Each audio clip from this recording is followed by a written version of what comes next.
Autumn, Foreboding and Punishment. Chapter 1. It rained on 4 of the following 7 days. It was the longest, most miserable week of Mandy's young life. She had never felt so desperate or depressed. Not to see her beloved cottage, to wonder how it looked and how her precious flowers were doing. Would they survive without her care? She felt claustrophobic and imprisoned. It was terrible. Mandy wept copiously at first. Then, as the weeks slowly passed, her distress became resentment. Then it grew into deep anger at everyone and everything around her. Many times she contemplated leaving the orphanage and running away to the cottage. Matron Bridie would be sick with worry about her, but no one would ever find her. She would live at the cottage forever, and it would serve Matron right.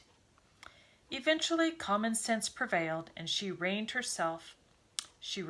herself to waiting out the week. The bad weather helped a little. At least there wouldn't be much to do in the garden, and the rain would certainly help her flowers.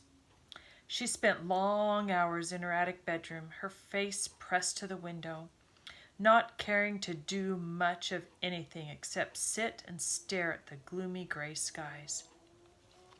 The worst problem was that the children knew of her punishment. They saw her anguished and sensed that something was very wrong.